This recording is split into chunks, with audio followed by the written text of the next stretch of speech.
Isang mapayapang umaga po sa ating mga kamarino. Ngayong araw na ito, medyo espesyal ang ating magiging episode dahil puro updates po sa ating mga kamarino ang ating mga pag-uusapan. Sa unang yugto po ng ating programa ay pag-uusapan po natin ang tungkol sa Strait of Hormuz.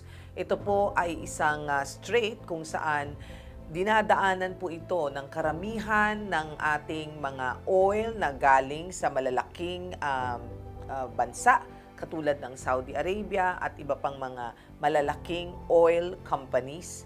At ito ay ang pinakamaiksing daan papuntang Asia at Europa. Unfortunately, itong Strait of Hormuz na ito na ating pinag-uusapan, yan po ay nagkaroon ng pagbabanta ng Iran na kung sakali po ay dumaan ang sino mang barko dyan sa lugar na yan ay kanilang bobombahin o itatarget para pasabugin. Kaya po, pinag-iingat ang ating mga kamarino tungkol dito. At bibigyan pa kayo ng paalala ng Marina dahil iisa-isahin po namin ang mga guidelines na inilabas ng Marina para po sa inyong mga kamarino. At pumunta naman tayo ng magandang balita. Dito naman po sa atin, ang Pag-ibig Fund po ay magbibigay sa atin ng napakagandang report. Yan po ay isang magandang balita para sa ating mga kamarino. Anyway, lahat po na yan, lahat ng mga impormasyon at good news, may konting bad news, pero lahat ng yan ay mapapanood nyo dito sa ating programa. Special episode po ito ng Yan ang Marino.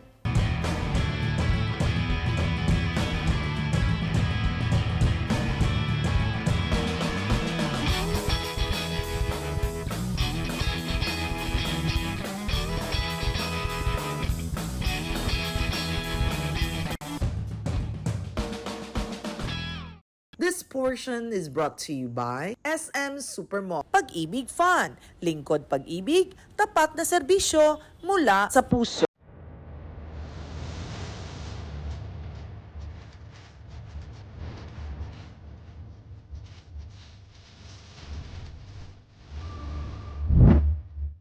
Narito na po ang YAM News Updates. Sa gitna ng krisis, sa gitnang silangan, ilang mga paalala at news update ang hatid namin. Binigyan ng pagbabanta ni Ebrahim Habari, Senior Advisor ng Commander-in-Chief of Iran's Revolutionary Guard Corps o IRGC na hindi napapayagan ng anumang sasakyang pandagat na dumaan sa Strait of Hormuz. Sinusuportahan ng Strait of Hormuz ang 1/5 or 20% na oil consumption ng buong mundo. Ito ang isa sa pinakamahalagang oil export routes sa mundo.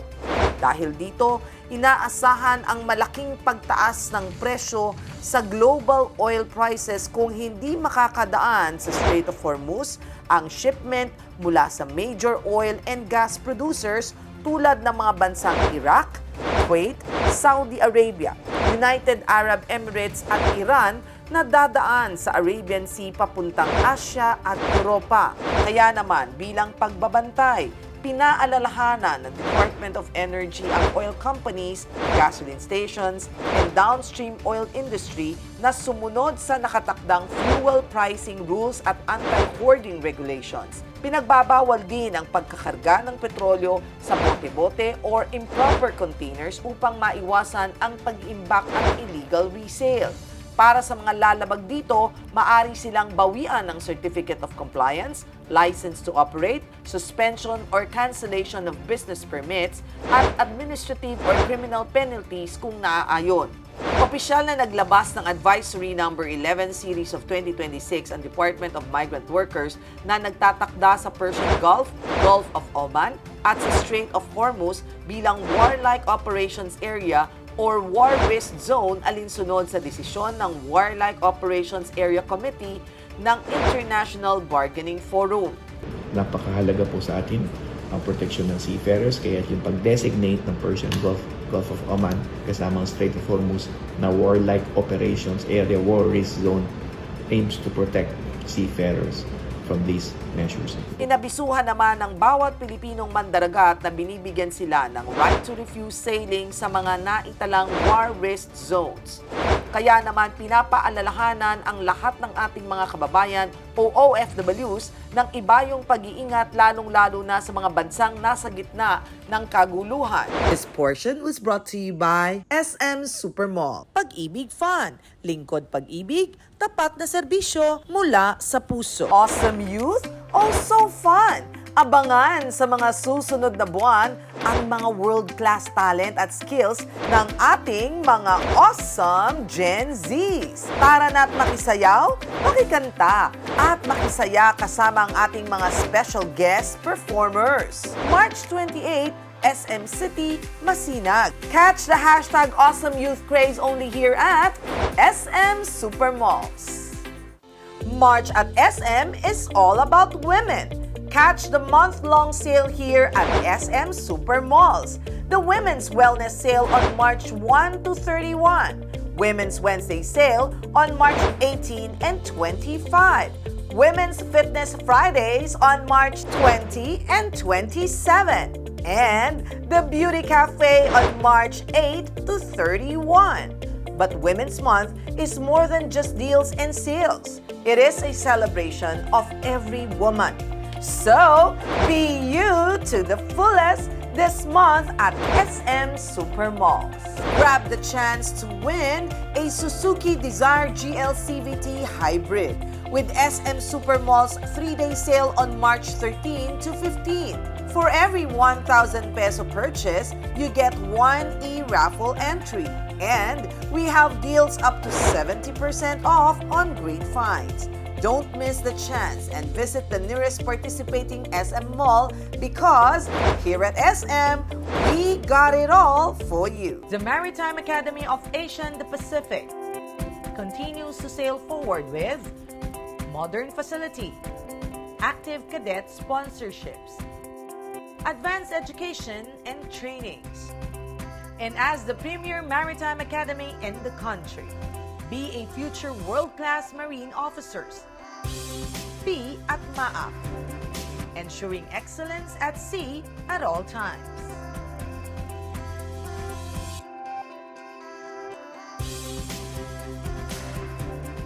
Ang bawat bayaning Pilipinong magdaragat, may kaagapay, may kaibigan, may kakampi, may kasangga, may kabalikat. Ang iyong Associated Marine Officers and Seamen's Union of the Philippines. Kasama mo sa tunay na malasakit dahil AMUSUP cares.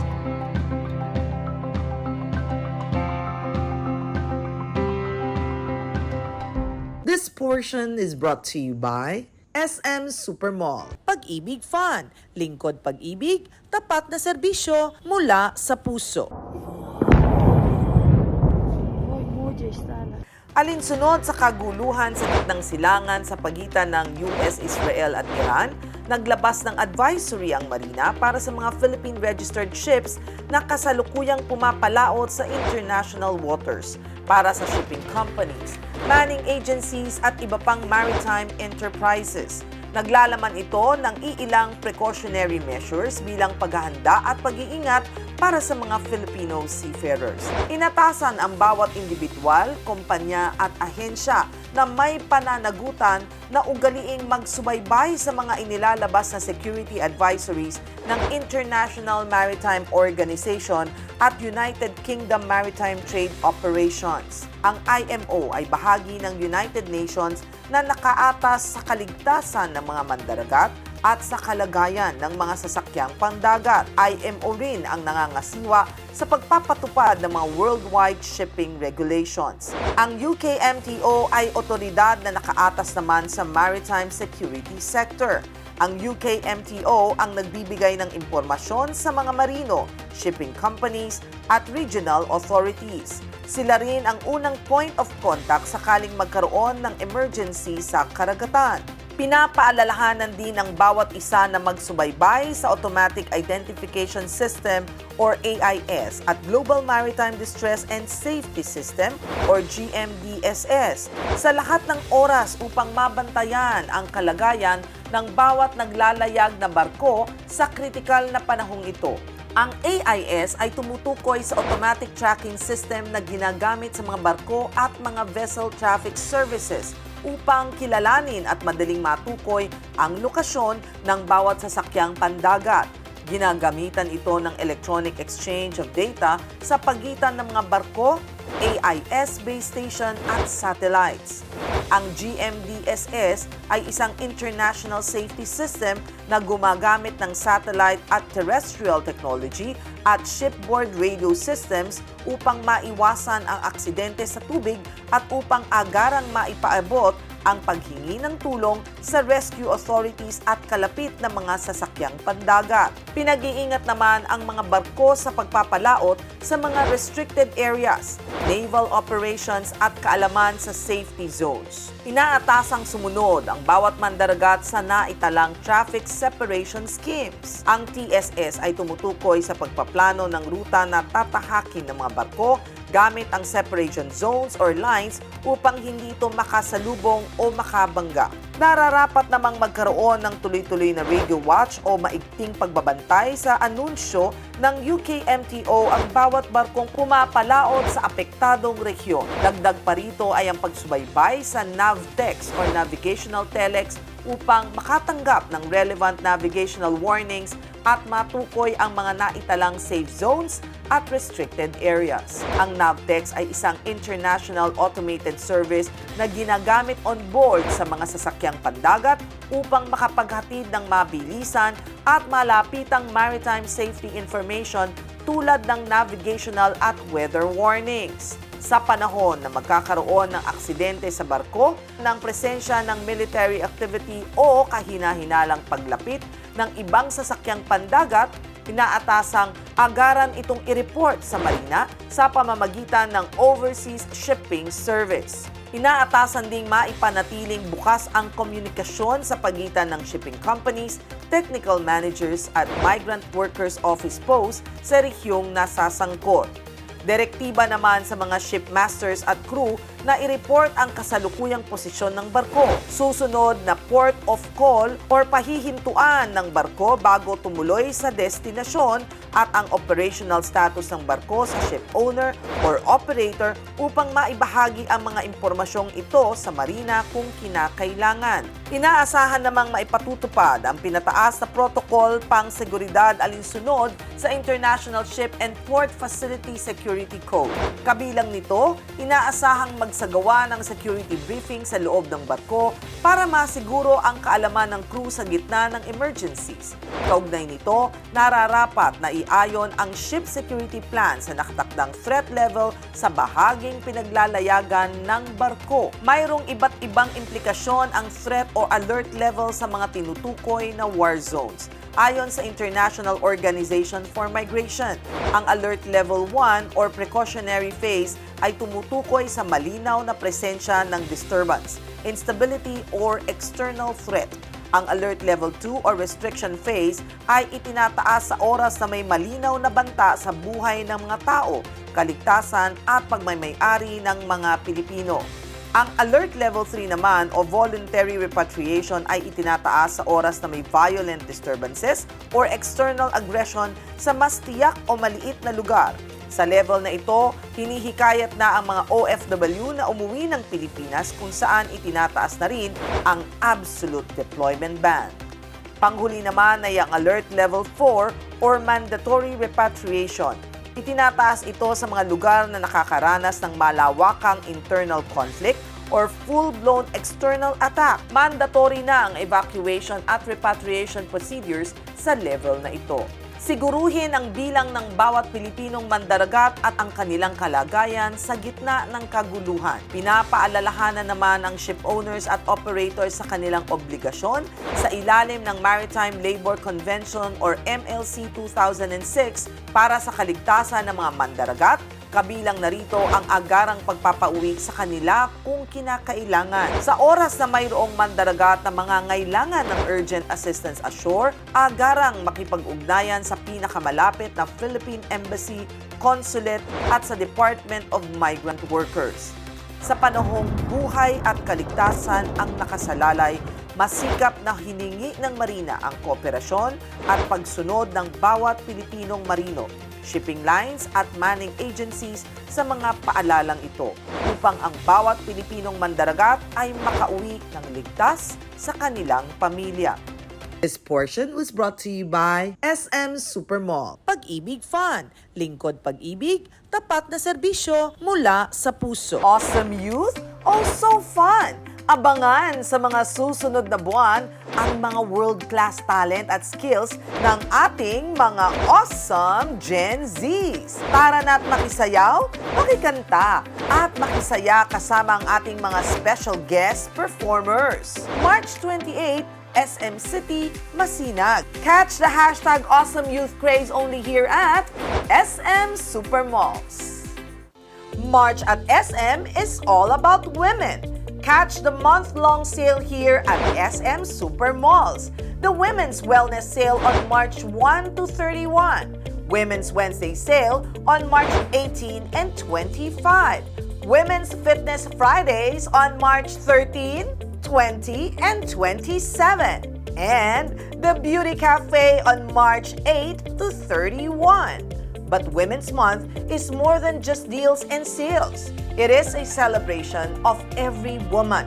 So, be you to the fullest this month at SM Supermalls.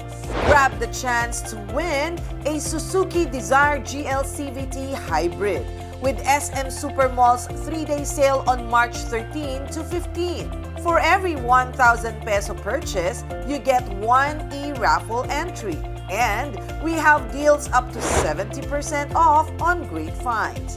Don't miss the chance and visit the nearest participating SM mall because here at SM, we got it all for you. This portion is brought to you by SM Supermall. Pag-ibig Fun, lingkod pag-ibig, tapat na serbisyo mula sa puso. Nagsagawa ng Chairman's Report 2025 ang Pag-ibig Fun noong February 27 sa Philippine International Convention Center sa Pasay City na pinangunahan ni Pag-ibig Fun Chief Executive Officer Marilen Acosta.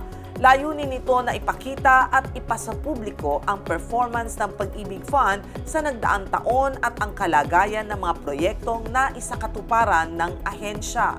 Our strength is grounded in the trust of our members, earned through consistent performance, prudent stewardship, and our unwavering commitment to serve with tapat na serbisyo mula sa puso. Sa taong ito, nakapagtala ng record high na 17.06 million active members ang Pag-ibig Fund, kung saan umabot naman sa 160.41 billion pesos ang total membership savings na mas mataas ng 21% kumpara sa 2024. 83.51 billion nito ay mula sa MP2 savings, 66.8 billion ay mula sa regular Pag-ibig savings at 10.1 billion sa upgrades. Higit sa kalahati ng total membership savings ay mula sa voluntaryong savings ng Pag-ibig Fund members. Tanda na mas tumataas na tiwala at kumpiyansa ng mga Pilipino sa Pag-ibig Fund. Para sa expanded pambansang pabahay para sa Filipino housing, umabot sa halagang 24.12 billion ang aprobadong loans para sa qualified developers upang pondohan ang 19,927 housing unit sa ilalim ng 4PH. Nag-invest naman ng 10 bilyong piso ang Pag-ibig Fund sa pamamagitan ng preferred shares sa precast technology katuwang ang Megawide Corporation. Para naman sa housing loan programs, nakapag-release ng pinakamataas na 140.54 billion pesos ang Pag-ibig Fund na pinondohan ang 90,727 housing units. Ang regular Pag-ibig savings ay naitalang 6.62 dividend rates na mas mataas sa naitala noong 2024 na 6.60%. Ang modified Pag-ibig 2 or MP2 savings naman ay may naitalang 7.12% dividend rates na mas mataas sa 7.10% rate noong 2024. Matatandaang isinusulong ang MP2 savings dahil sa mas mataas itong dividends at mababang minimum contribution. Umabot naman sa 65.09 1.28 billion pesos ang net income ng Pag-ibig Fund. Suportado ng patuloy na pagtaas ng housing loan performance, record high membership savings collections, at mas mataas na investment earnings. Maraming salamat po sa Pag-ibig. Okay, maraming salamat po.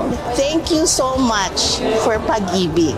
Congratulations, Pag-ibig Fund! Isang malaking pasasalamat sa inyong patuloy na tapat na serbisyo mula sa puso. Isang malaking pagbati sa Solidarity Masonic Lodge number 421 of the most worshipful Grand Lodge of Free and Accepted Masons of the Philippines para sa matagumpay na 11th public installation of elected and appointed officers noong March 7 sa Novotel, Araneta City, Cubao. Dinaluhan ito ni Quezon City Mayor Joy Belmonte bilang guest of honor at speaker, kasama sina Most Worshipful Juanito G. Espino Jr., PGM, at Most Worshipful Romeo S. Momo, PGM.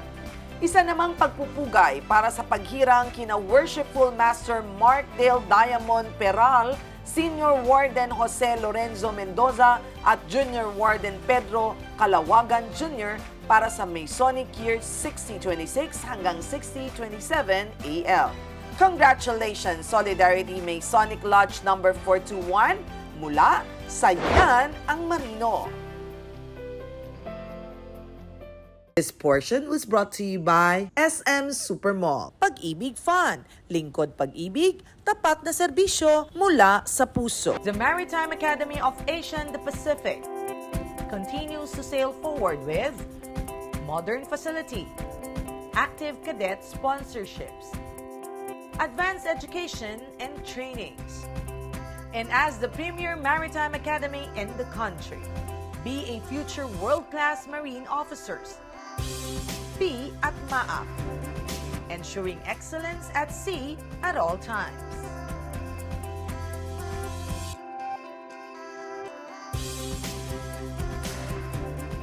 Ang bawat bayaning Pilipinong magdaragat, may kaagapay, may kaibigan, may kakampi, may kasangga, may kabalikat. Ang iyong Associated Marine Officers and Seamen's Union of the Philippines. Kasama mo sa tunay na malasakit dahil AMUSUP cares.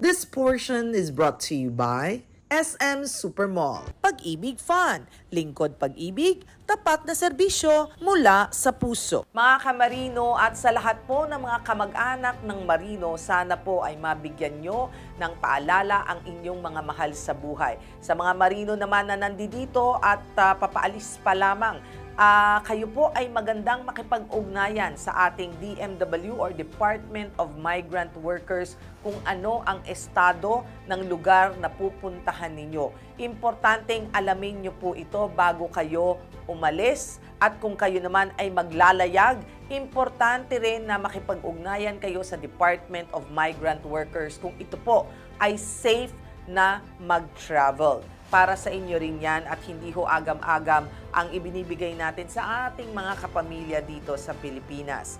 Anyway, ang good news naman, ang ating Pag-ibig Fund, maganda ang dividendo, maganda ang interes, maganda ang inihahandog sa inyo dahil kaya ho kayo nagsusumikap na magtrabaho ay para makaipon kayo through MP2 at magandang interes, at syempre meron kayong kanya-kanyang bahay para pag-uwi ninyo, inyo na ang bahay. Ang tanging hiling ko lang sa lahat ng ating mga televiewers ngayong araw na ito ay magdasal to have peace on earth.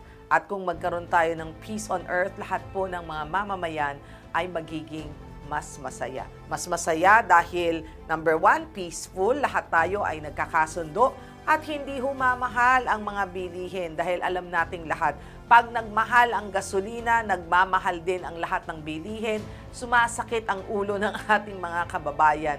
Dahil kahit anong gawin nating taas ng sweldo, taas ng sahod, bigay ng kung ano-anong bonus, kung mataas ang bilihin, halos nagpapantay lang din ang ating mga kinikita. So again, may we request everybody to join us in prayer at sana po ay magkaroon na ng peace on earth, magkaroon na ng kapayapaan sa lugar ng Israel. We have to pray for Israel, and we have to also pray for the US, Israel, and including Iran. We do not want any other casualties. Yun pong ayaw natin. Magkaroon ng buwis ng buhay dahil sa totoo lang, ang dami pong mga inosenteng buhay ang nadadamay sa kaguluhang ito. So we will have a very, very short prayer for each and every one. I hope you could join us. Heavenly Father, we come to you today with faith and confidence, knowing that you are our refuge and strength in times of trouble. Even when nations are shaken and the world is filled with uncertainty, we choose to trust in your sovereign hand. We hold on to your words which says, God is our refuge and strength, a very present help in trouble. Therefore we will not fear, even though the earth be removed, and though the mountains be carried into the midst of the sea. Lord, we lift up to you the nations affected by the conflict in the Middle East. We ask for your mercy to prevail and for your peace to guide the leaders and the people in every nation involved. Father, we especially pray for the protection of every Filipinos or every overseas Filipino workers and all civilians who may be near areas of tension.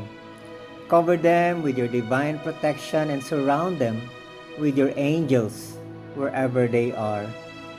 We stand on your promise that says, the Lord shall preserve you from all evil. He shall preserve your soul. The Lord shall preserve your going out and your coming in from this time forth and even forevermore. Lord, guard their lives, their workplaces, and their homes.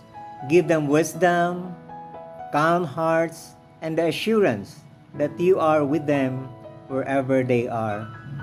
Your word also assures us, he who shall give his angels charge over you to keep you in all your ways.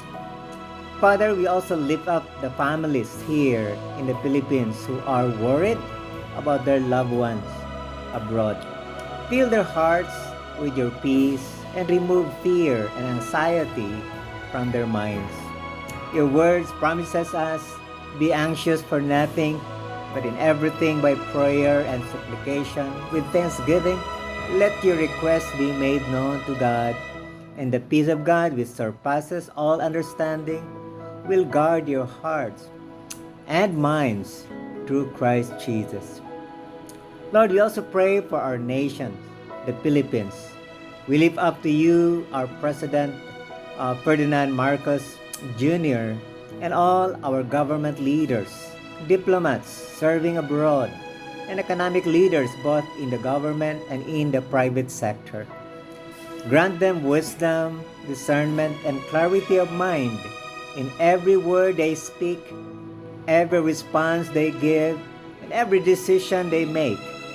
May your Holy Spirit guide them so that their actions will lead to peace, stability, and the advancement of our nation.